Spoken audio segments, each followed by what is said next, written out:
आज ही क्यों नहीं। एक बार की बात है, एक शिष्य अपने गुरु का बहुत आदर सम्मान करता था। गुरु भी अपने शिष्य से बहुत स्नेह करते थे, लेकिन वह शिष्य अपने पढ़ाई के प्रति आलसी था और हमेशा टालम टोल करता था।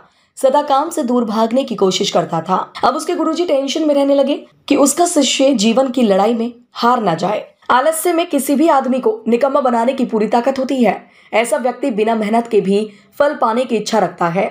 वह शीघ्र निर्णय नहीं ले पाता है और किसी भी काम को ठीक से नहीं कर पाता है। इसलिए गुरुजी ने एक आइडिया सोचा। उन्होंने एक दिन एक काले पत्थर का एक टुकड़ा उनके शिष्य के हाथ में देते हुए कहा, मैं तुम्हें यह जादुई पत्थर का टुकड़ा 2 दिन के लिए देकर बाहर दूसरे गांव जा रहा हूँ। इस टुकड़े को किसी भी लोहे की वस्तु से स्पर्श करोगे, वह लोहा सोने में बदल जाएगा। लेकिन याद रहे कि दूसरे दिन सूर्यास्त के बाद इसे तुमसे वापस ले लूंगा। शिष्य इस स्वर्णिम अवसर को पाकर बड़ा खुश हुआ, लेकिन आलसी होने के कारण उसने पहला दिन यह सोचने में निकाल दिया कि उसके पास ढेर सारा सोना हो जाएगा। तब वह कितना खुश, समृद्धि से भरपूर होकर जीवन बिताएगा। उसके खूब सारे नौकर चाकर होंगे और मस्त लाइफ सेट हो जाएगी। फिर वो जब दूसरे दिन जागा तो उसे याद था कि आज दूसरा और अंतिम दिन है सोना बनाने के लिए। उसने ठान लिया कि इस पत्थर का पूरा इस्तेमाल करेगा। उसने सोचा कि वह बाजार से बड़े बड़े लोहे के बर्तन लाएगा और उन सबको सोने में बदल देगा। दिन बीतता गया। उसने सोचने में बिल्कुल भी आलस नहीं किया। वह इसी सोच में बैठा रहा कि अभी तो बहुत समय है, कभी भी बाजार जाकर सामान ले आऊंगा।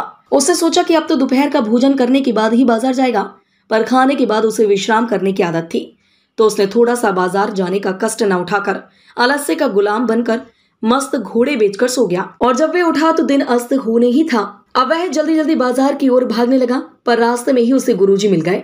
उनको देखते ही वह उनके चरणों पर गिरकर उस जादुई पत्थर को एक दिन और अपने पास रखने के लिए याचना करने लगा, लेकिन गुरुजी नहीं माने। शिष्य के हसीन सपने चूर चूर हो गए। पर इस घटना से उसे बहुत बड़ी सीख मिल चुकी थी। उसे अपने आलस्य पर पछतावा होने लगा। वह समझ गया कि आलस्य उसके जीवन के लिए अभिशाप है और उसने कसम ली कि अब वो कभी भी काम से जी नहीं चुराएगा और एक कर्मठ, सजग और सक्रिय व्यक्ति बन के दिखाएगा।